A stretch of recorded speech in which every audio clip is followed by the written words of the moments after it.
Sorry, let me put this little thing on here. All right, now we should be in business.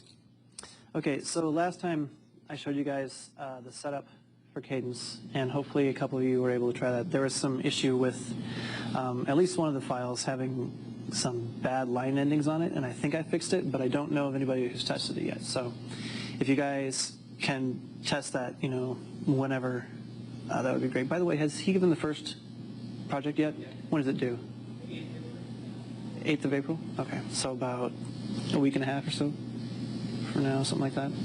Okay, so after the first project's done, we'll get into the second project, I'm sure, pretty quickly, and then you guys will be off and away in simulation land. So I wanted to cover a couple of things to do with Cadence. Last time I gave you the setup.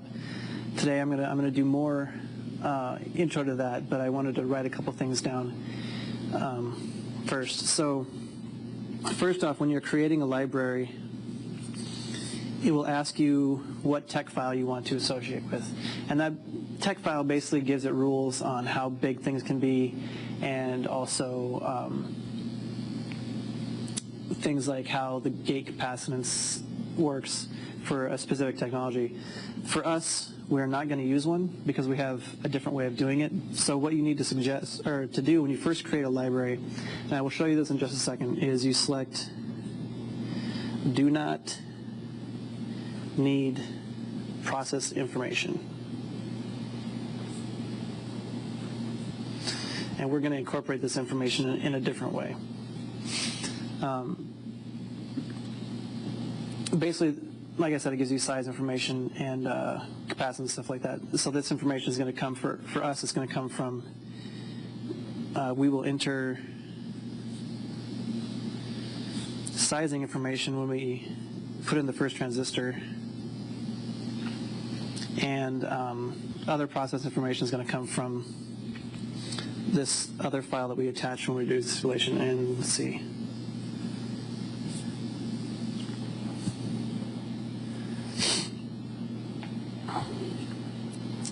It's this file called tsmc 25.spice. And I'll show you how we reference that, hopefully as we go along here. So to this end,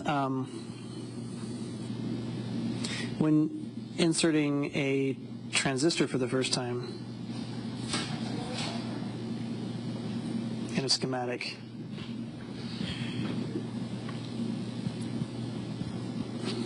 you need to first, it's going to ask you for this information since you haven't selected a tech file. So it's going to ask you for the grid resolution. And this is basically the size step that you can take in the width and length. And there's a limit on this based on the process. So, for example, you might only be able to make a length that's some multiple of 120 nanometers or something like that. The minimum length and the minimum width. And these are also process dependent. When we get to the project, I will tell you what to enter for these. So you don't have to worry about you know, coming up with the right value. I will tell you what to put here, and then the software will keep track and make sure you don't violate those rules. Also, the model name, and I think I messed this up last time.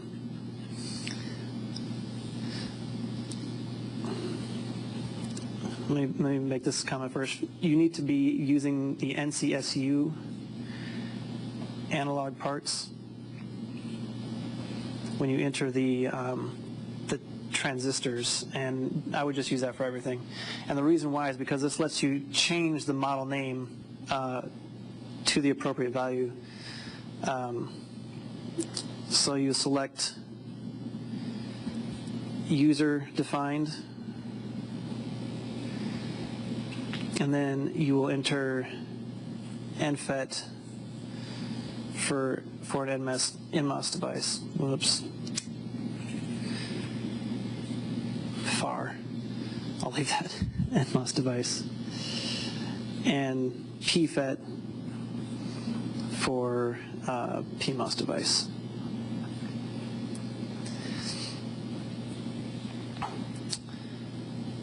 So that's that. A couple more things before I flip to the computer. When you're doing simulation,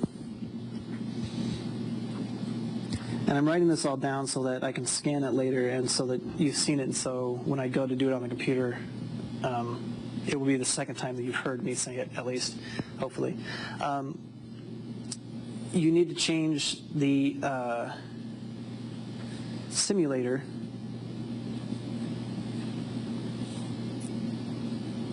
to Spectre. And unfortunately, the default is not Spectre, so you have to do this pretty much every time you open the simulator, unless you start saving the state, which is a good and a bad idea all at the same time. It requires you to be careful. I can show you how to save the state, but that still requires you to load the state every time you go in there. So anytime you open the simulator, there is stuff that you have to do before you can start running simulations. So change the simulator and then attach the model libraries.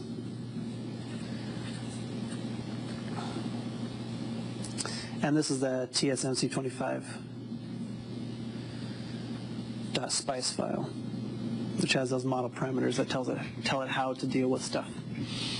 And then most likely you will need to set up global stimuli.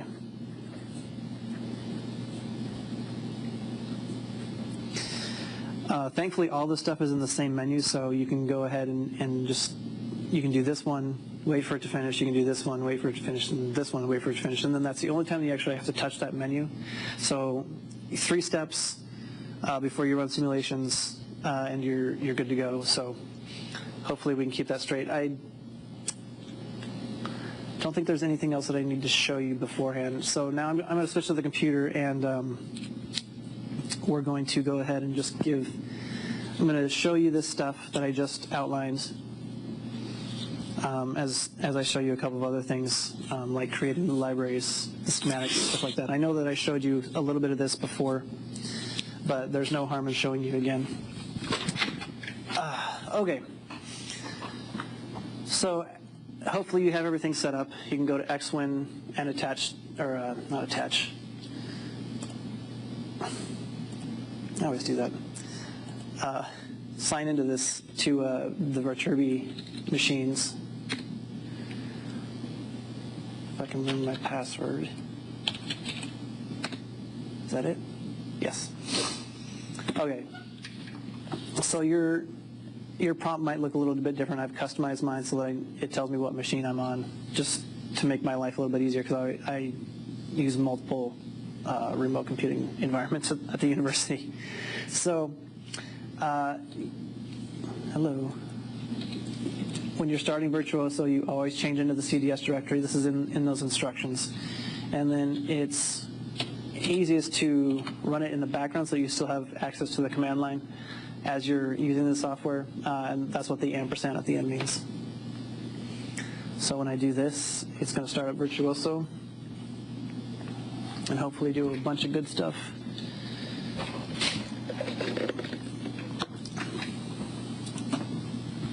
Oops. All right, let me delete that. Okay. Apologies for that, but so from here, whoops, I guess I don't need this either. I'm going to leave that one, but let me just do this. So this is what your system should look like, minus a couple of these libraries. You should have all these NCSU libraries, the ACE, analog lib, basic, CDS, def, tech lib, and then these other ones, I think, like EE544 and face and test are mine. I think sample might be there. But as long as you have these ones, you should be good to go, because everything else should come along with that. So the first thing that you really want to do if you're going to start making schematics and using the software is to create a library of your own to work in. And that's easy to do. You just go to File, New, Library. I'm going to create that one that I just destroyed, call it EE544, capital E's. And this is where you select do not need process information. So it's asking for a technology file library for E544.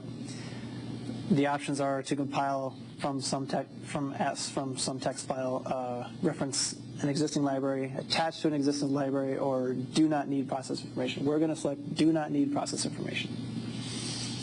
Okay. Whoops.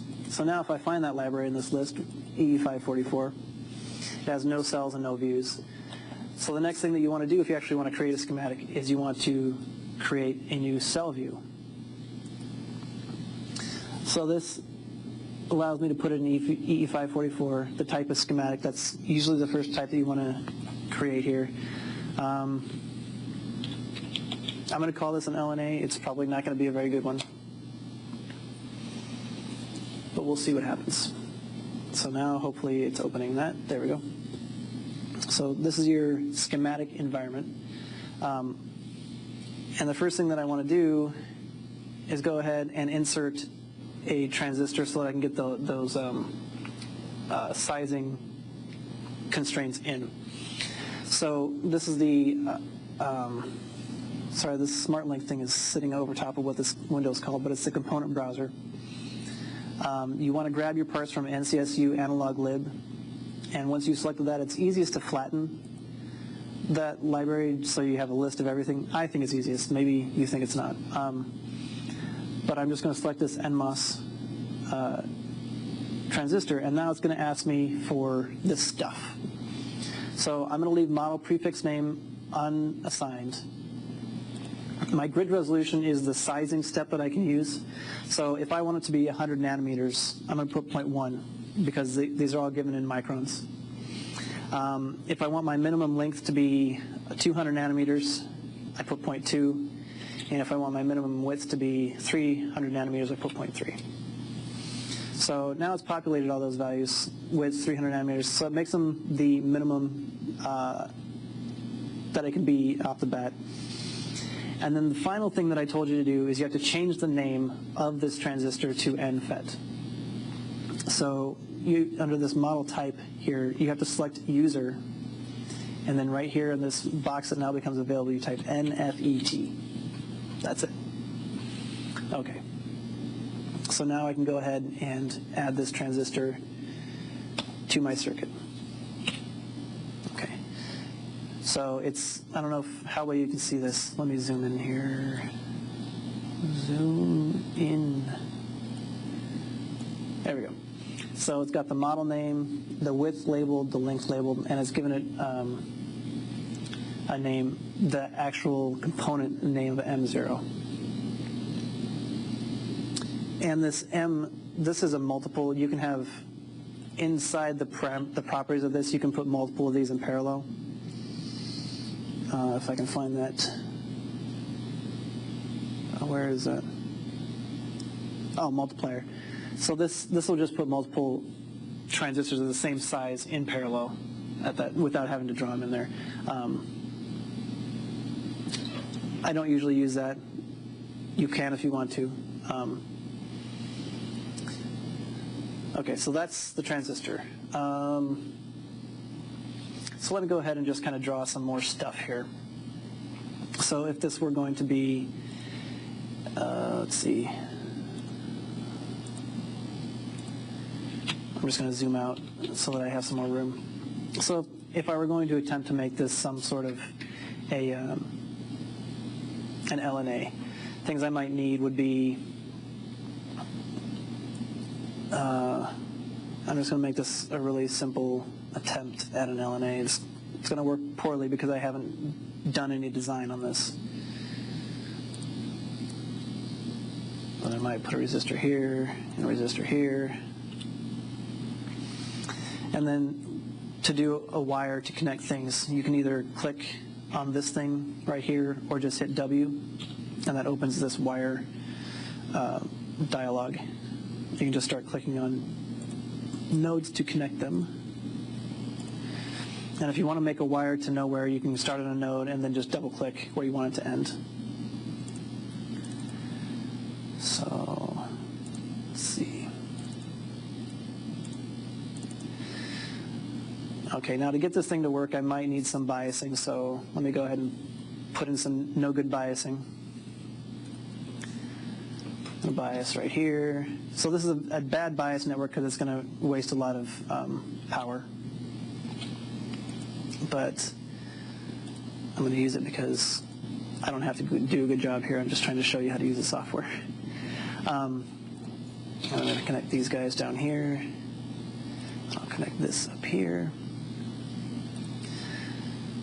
And then another thing you might want, since I have that biasing network and I need to get the signal onto the input somehow, the way that I do that is with a DC blocking capacitor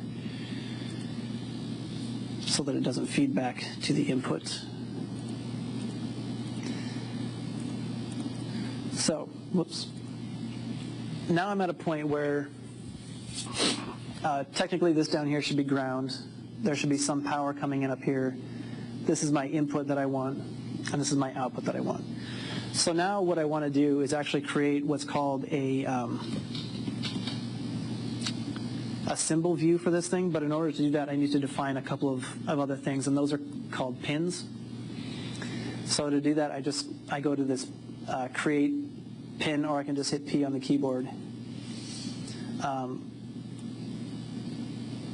So if I have multiple input pins, I can just list them here. So in and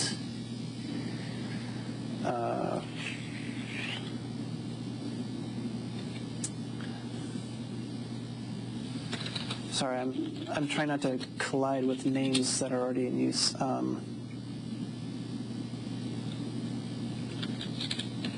V plus are going to be my inputs.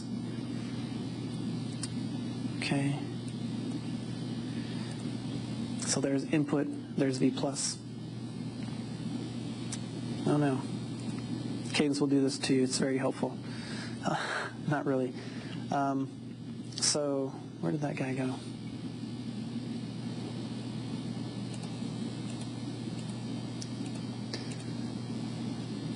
That, all right. Sorry, every once in a while you have to kind of sort out your windows with Cadence so that you can actually get what you want. All right. So those are my, where's this window going? It's not even labeled. Okay. So outputs, I'm going to call one output. And where's my schematic? There it is. I'm just going to click here, and that's going to add output. And then the final one, I got to find that stupid window again, sorry. Sorry, Cadence is not very helpful in helping you keep track of these windows.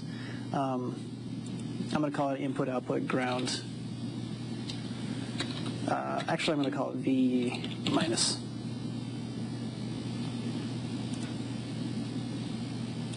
Okay. And now, actually, I want to change this one to an input-output as well. Okay. These are called pins. They will act as a node in a larger schematic, though. So it gives you a way into this schematic when you're looking at it from a different view, and I'll show you how you kind of do that in a second. But yeah, you can think of them as nodes, or I mean, I guess node is probably the most accurate way to, but it gives you access to that node outside of this cell view. So if I go ahead and attach these to where I want them to be,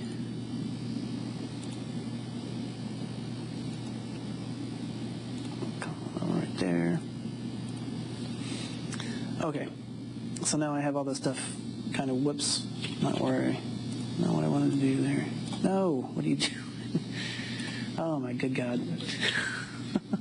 This is the fun part of Cadence right here.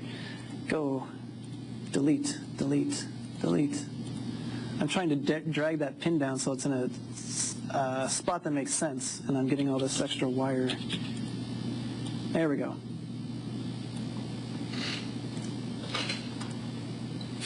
All right, so I deleted it on accident. All right, I'll just re-add that guy. Okay, it's not working. Okay, so that was input. All right, input. Go right there. Okay, here we are back where I want to be. So now I want to go ahead and just verify the schematic. So I'm going to check and save. 0 errors, 2 warnings. So this guy right here looks like he's not connected, which is good that I went ahead and checked that.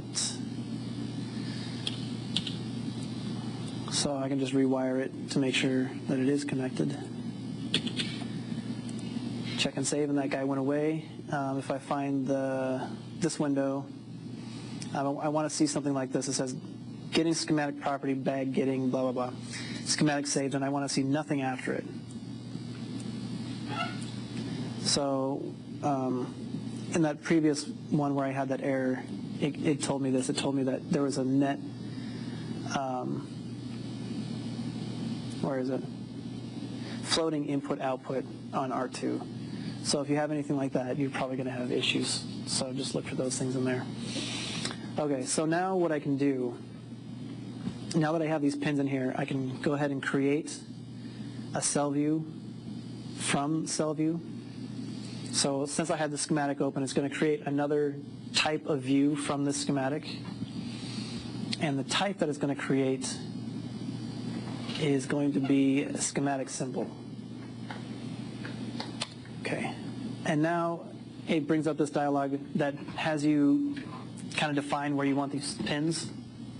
So left pins, this is why you tell it what kind of pin it is, and input output, because it always assumes that signal travels from left to right. So it automatically puts inputs on the left, outputs on the right, and then the ones that I labeled as input output, it automatically put them on the top.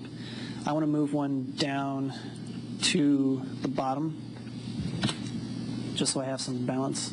And then once I hit OK, it's going to give me another window to draw on. So here's my pins, B plus, input, B minus, output. And I can start, I can customize this view so that it looks however I want.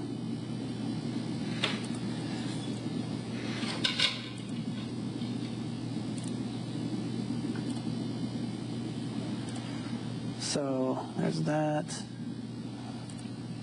Down to here. Whoops. And this is purely aesthetic. This, however I move this stuff around, doesn't actually change how the device will operate. It just tells you where everything's going to be placed. So this is B minus, B plus, input, output, and I've just given this triangle shape. So that's kind of like a standard amplifier shape. Check and save. It doesn't really tell me anything on this one. If I go back to this guy, it says symbol saved, no errors. The only time it'd probably give you an error is if you had a node or one of those ports in the schematic that was not listed here, or a port here that's not listed in the schematic, or and a pin, sorry. Okay, so I'm going to close out of that and close out of this and go back to my library. So if I go in here, I have my E544 library, I have my ELNA cell, and now I have a schematic and a symbol view for that cell. So now what I can do with that thing is if I create a new schematic, whoops, I'll call it test bench. Now, just like I was inserting objects from NCSU analog parts, now I can insert objects from EE544. I can insert this LNA, and it looks like that. It gives it the name right there, all the pins, all that kind of stuff. So this is what I meant. It gives you access to those nodes from externally. So now if I want to drive the input with some source, I can, or I can give it some VDD here. So I'm going to go ahead and kind of fill this thing out a little bit more. And I can try and run a simulation. VDD, there it is. Okay. Put VDD there.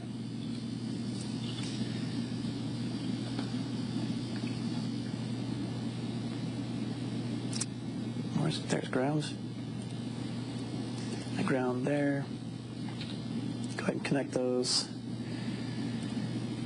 to their respective spots. And now when you're going to do most of the simulations that I'm asking you to do, you're going to have to use a specific input and output type, which is called a port. I can find one. I think, actually, if I remember correctly, the port has to be taken from the analog lib, from this one. Let's hope I'm correct. Port. So the port is this object that has a bunch of frequencies that you can assign to it. It has a resistance, and it allows you to do certain types of simulations, and it looks like this. Okay.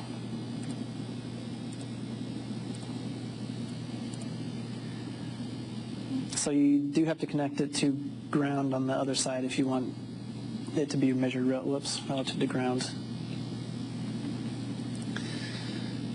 Sorry, I want to neaten this up a little bit.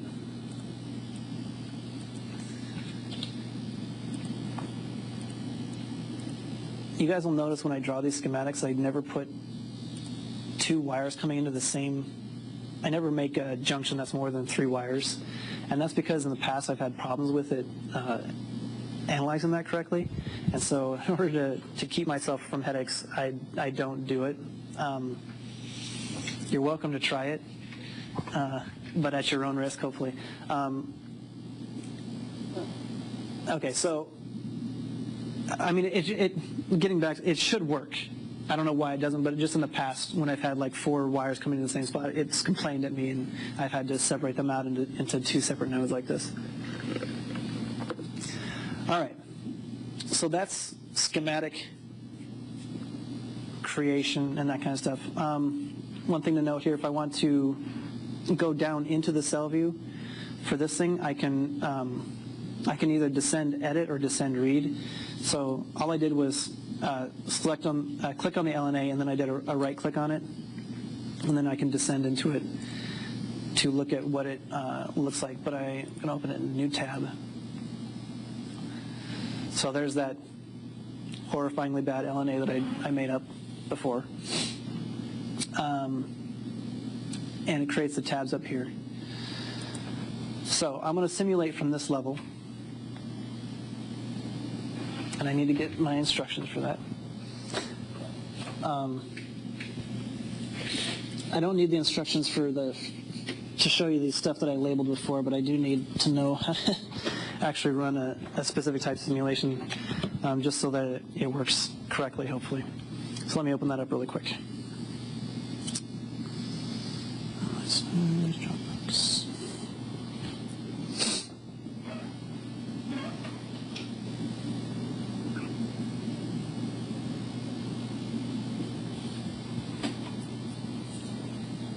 Okay, so hopefully that's going to open.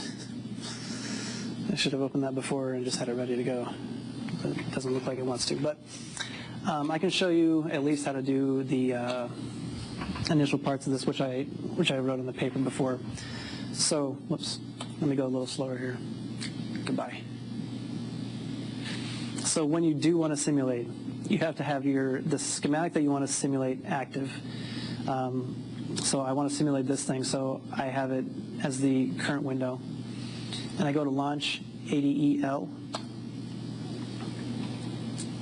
and that brings up this window. And this is where you need to start doing that pre-simulation stuff. So first thing, you want to select the simulator. So all of this is in this setup menu. So you go setup, simulator, directory, host, blah, blah, blah. And the thing that you want to do is click on this drop down and select Spectre and hit OK, and then it's going to think for a little bit and then bring the window back. Next thing you want to do is attach that that TSMC25 file, which, are you still thinking? Hello? There we go. Model libraries. And it's going to bring up this window. You just click this ... over here, and you select tsmc25.spice. It should be in the directory that you're already in, since you changed into the CDS directory before you started Virtuoso. So do that, and hit OK. And the last thing that you want to do is edit global stimuli. Okay, don't lie to me.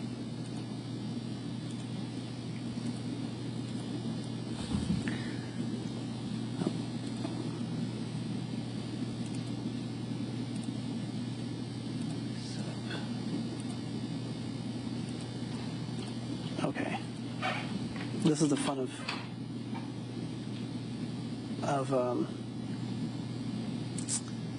Cadence.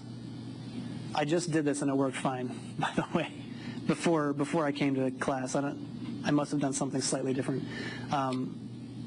So you should. Where are you? Come back. Okay. It should ask me. Oh, I'm not a fan of this part of this thing. It should be asking me for what the value of VDD is, since I haven't defined it anywhere. And even if I go into this thing, I cannot tell it what it is.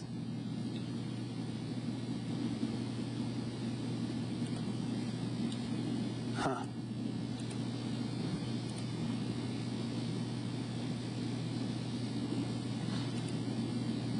No, whoops.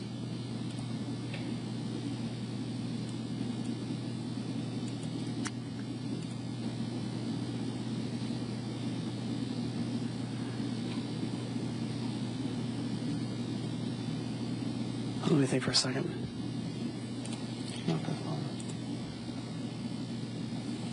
I quite literally just did this. So I don't know what it's doing to me.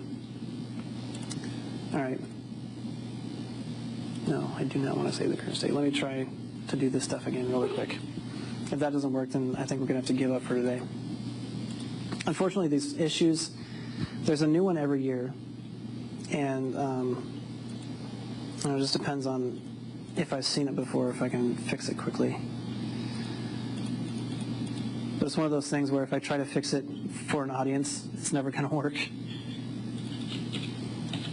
All right. Go back here, connect.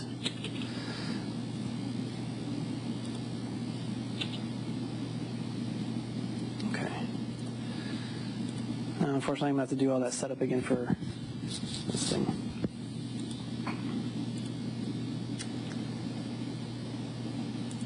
Okay, that's not looking promising.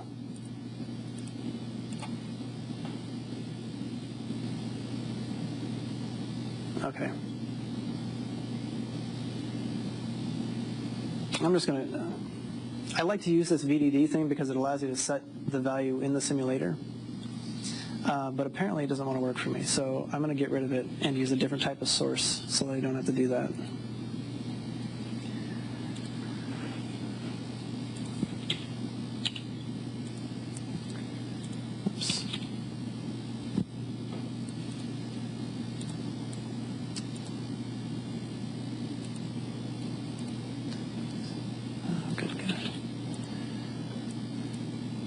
That wire is connected. Okay. So sorry about that. I honestly have no idea why it wasn't bringing that up, because it is supposed to ask me for anything that is of the type of source that I put in there. It's supposed to let me define what its value is within the simulator itself. Okay. So I've just given this thing a value of 1.8 volts DC. Launch ADO.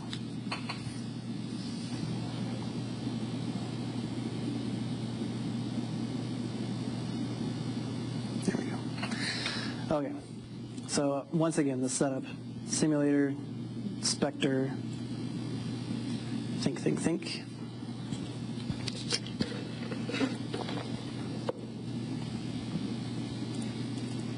I guess it's still working.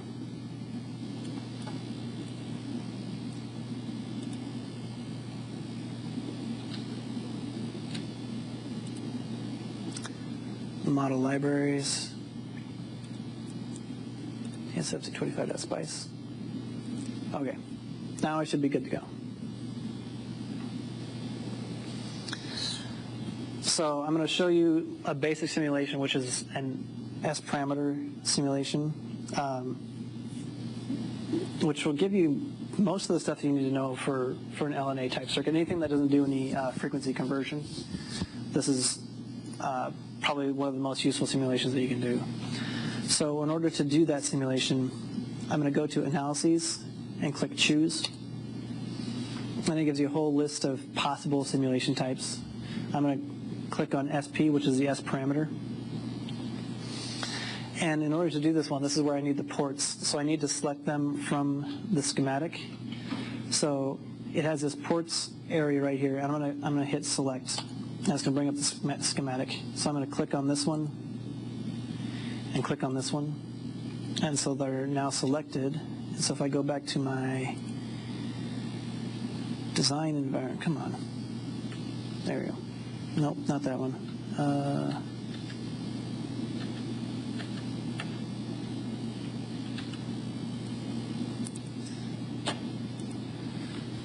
Cadence really loves to hide windows from you. So those are the ports. This type of simulation, for what I'm going to do a frequency sweep. And let's just say I'm going to start at 0 hertz and go to 100 megahertz, just for argument's sake. I want to select Do Noise Analysis. And in this one, I'm going to have to select the ports again, because for noise analysis, it needs to know which one's input and which one's output. So if I come in here and I hit select, this is selecting the output port first. Did I miss?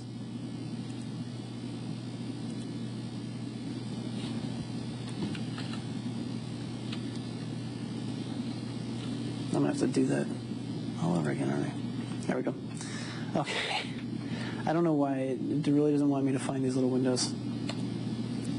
Select, and now I'm selecting the input ports. I'm just going to select this one. If I go back to this thing, they're now populated /port 1 /port 0. And I'm going to do single-ended enabled. And so this window is now fully populated. The most important things that you had to fill in were the start and stop range for the frequency, and then if you wanted to do the noise, you had to select those ports. So if I hit OK and go back to this window, now it tells me that I have an S parameter analysis selected. It's enabled, so once I get a couple of simulations built up in here, I can enable and disable them for a particular run just by hitting these checkboxes. And then it kind of gives you an overview of it with 0 to 100 megs automatic, and it's going start-stop. If I go ahead and I'm going to just look in there for a minute more. So you can do a center span, so you can tell where the center is and how wide you want to do around the center. So that's what the start-stop means in that window over there. Okay, everything should be set now, and I should be able to go ahead and run. Fingers crossed that this actually works. Yep, looks like it worked. So this window comes up when you're doing a simulation, and it gives you kind of the output, just any information that comes out of the simulation.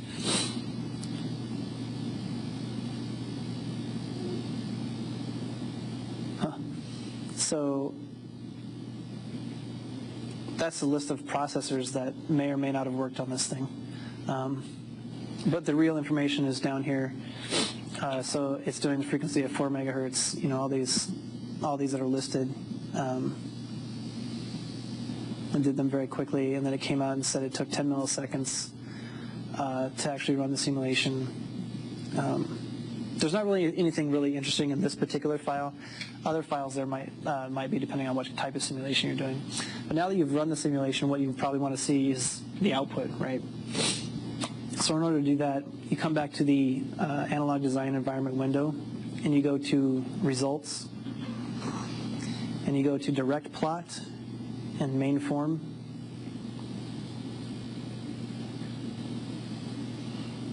And since I did the S parameter analysis, it's automatically selected. That's the analysis up here. These are the functions from that analysis that I can look at.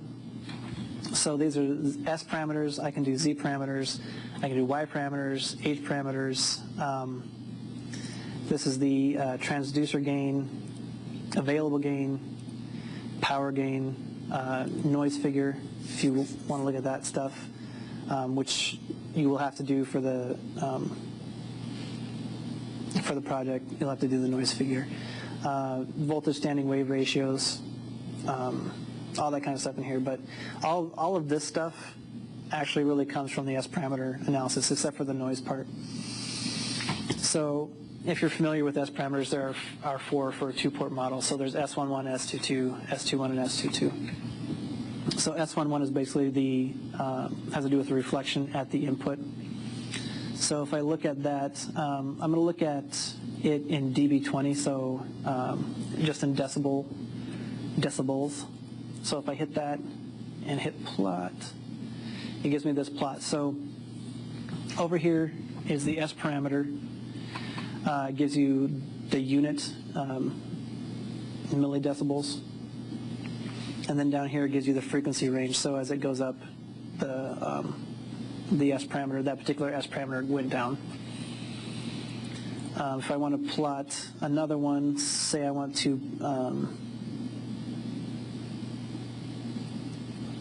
look at S22. It's going to add that to the same one. So S22 is down here, and S11 is up here. So now finally, S21 is basically the gain of the system, and I'm expecting this to be bad. Yeah, see, it's actually not that bad.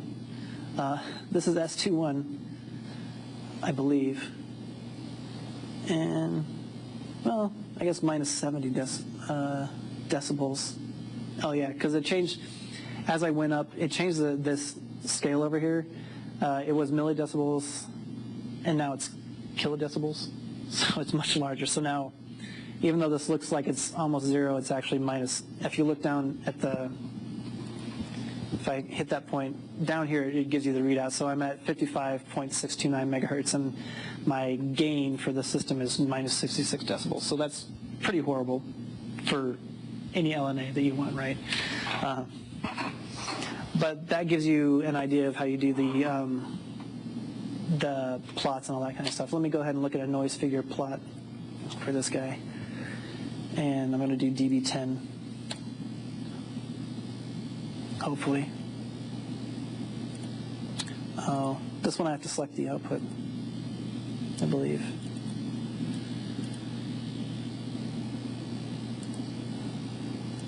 Where are you?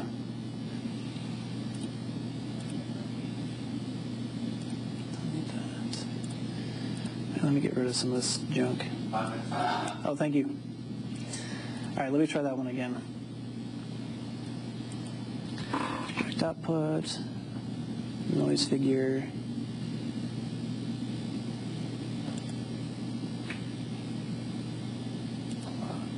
There we go. Hopefully.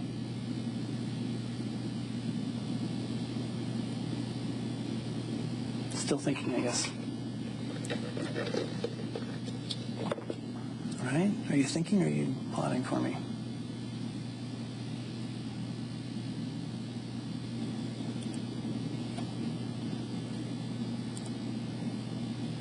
Okay, interesting. It doesn't want to plot that one. Let me see. Valid point. Plotting data.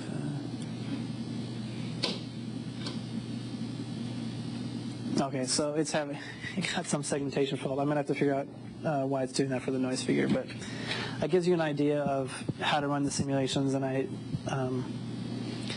every year the software gets updated, so there's little things like this that I have to figure out. When it comes time to actually do the simulation, I have a document that tells you exactly how to do all this stuff, and I'll make sure that it's updated for the current version, and so that it runs correctly with all this stuff. It's a lot of steps, which is why I don't remember it. And I don't expect you guys to remember it unless you start doing these simulations a lot over the course of doing the project. But so yeah, there will be a document. It's step by step. It's hopefully it's hopefully me-proof, and hopefully I'm harder to describe stuff to than you guys. So that'll be out there. But in the meantime, I guess you guys have the first project to work on. Let me ask you really quick, did he, on the first test, he did a noise figure, system temperature kind of stuff? Okay. Did he, I looked through the notes, but I couldn't tell if, did he do minimum detectable signal before the test? Yeah. Okay. So you guys have done all that stuff. Okay. All right, so you should be good to go on that, and I will get the project together and hopefully have it to you guys, right after the other ones do, so you guys can get started on it right away. So with that, I will see you next week. And I don't know what I'm going to be talking about yet, because I don't know what's going to be useful. By that point, I have to think about it, I guess. All right. Thanks a lot, guys. Have a good weekend.